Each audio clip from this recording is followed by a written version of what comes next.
Good morning students. Welcome again in my channel that is More English, and in this video we are going to see the appreciation of one more poem. As you know that I have made clear the appreciation of three different poems. Poem number 1, poem number 2 and poem number 6. So today we are going to discuss the same topic, that is appreciation of the poem of different poem. But before going deep into the subject matter, let me appeal to you, please subscribe those who have not subscribed till this channel, which is very useful and helpful to the English learners. Okay, आज आपण या व्हिडिओच्या माध्यमातून appreciation हा जो आपण एक series सुरू केलेली आहे. तुम्हाला माहिती असेल की याआधी मी फर्स्ट पोएम आपली त्याचं ॲप्रिशिएशन क्लिअर केलं आहे, सेकंड पोएम त्याचं ॲप्रिशिएशन क्लिअर केलं आहे, अँड 6 पोएम दॅट इज मनी त्याचं ॲप्रिशिएशन केलं आहे. आज आपण अजून एक पोएम बघायचे आहे, दॅट इज इंचकेप रॉक. तर त्याचं ॲप्रिशिएशन त्या पोएम्स आपण बघायचं आहे.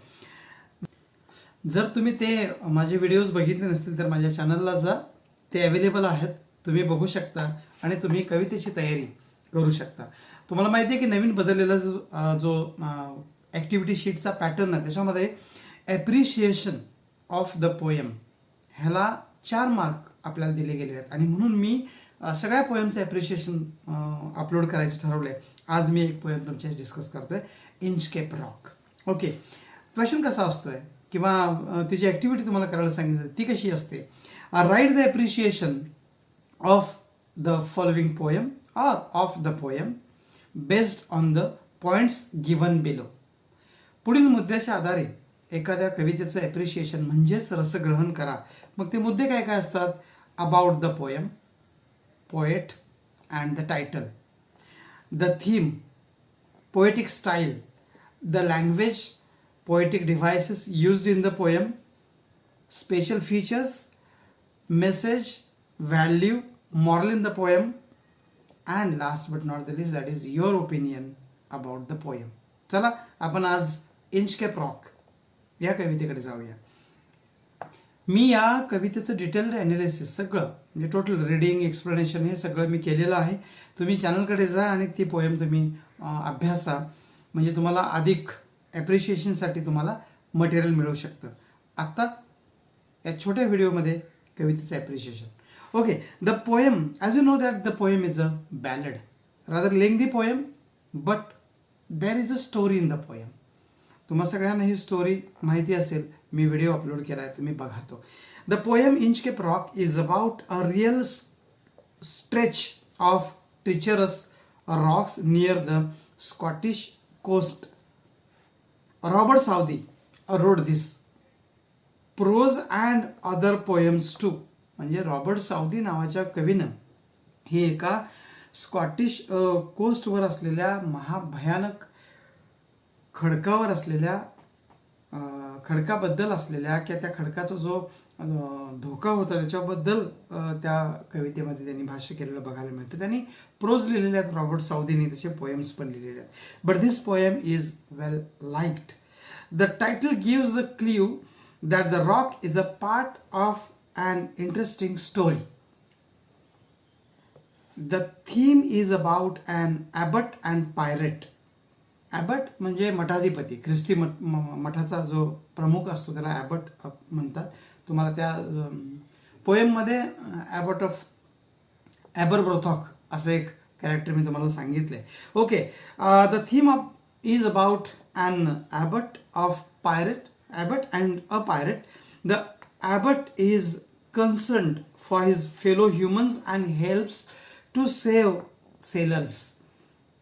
He put the Inchcape bell on a buoy to warn ships day and night by the terrible Inchcape rock during storms.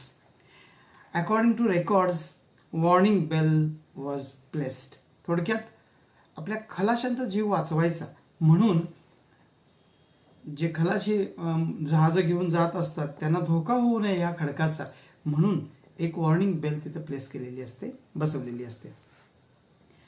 आणि सेलर्सचा जीव वाचवायचं ठरवतात ते म्हणजे ॲबट. म्हणजे ते मठाधिपती. But the rover in a fit of madness on a spring day cut the bell just to trouble the abbot. Rover जे असतात ते काय करतात की वेडेपणातून ती बेल कट करतात, त्याचा रोप कट करतात, फक्त त्या ॲबटला त्रास द्यायचा म्हणून. Many months later when the pirate was sailing towards Scotland, the weather was different. As the frightened sailors were caught in the dark, stormy sea, the pirate realized he had not troubled the abbot but brought ruin for himself and his sailors. The poem is a ballad. The story is told in the stanzas of 4 lines with rhyming scheme of A A B B. लक्षात ठेवा, rhyme scheme AABB अशी आहे. ही poem ballad आहे. ह्याच्यामध्ये story सांगितलेली आहे. प्रत्येक स्टॅन्झा इथला 4 लाईन्सचा आहे. The story is told in easy language. The poet uses many old English words like blessed, कोथ और कान्स्ट. कवीनं भाषा जी वापरलेली आहे अत्यंत सोपी वापरलेली आहे आणि सगळ्यात महत्त्वाचं याच्यामध्ये काही जुन्या इंग्लिशमधले वर्ड्स वापरलेले आहेत. उदाहरणार्थ ब्लेस्ड, कोथ, कान्स्ट वगैरे. The poet begins with a spring, a metaphor for the pleasant mood with a calm sea, still air and the ships in quiet waters. A repetition stanzas the gladness in the heart. The mood changes from mischief to wickedness. When the mist blocks the sun, metaphor makes the story gloomy, suspenseful. The nightfall is the metaphor for the dark situation for the ship, its sailors. They finally meet a violent end. There is a allegation. There is an alliteration which adds to the beauty of the poem. The poem is a didactic one with a clear message. And what is the message? When we try to trouble others, trouble first comes to the door. The story has a moral and is useful even in these times. इथं आपलं हे appreciation संपतं. ह्याच्यामध्ये मी बरेच points cover केलेले आहेत. तुम्ही ते नीट ऐका. जिथं तुम्हाला वाटतं तिथं तुम्ही ते लिहून घेऊ शकता आणि तुम्ही तुमचा ॲप्रिशिएशनचा क्वेश्चन हा व्यवस्थित त्याचा स्टडी करू शकता. ओके, आता मी इथं थांबतोय. Bye bye.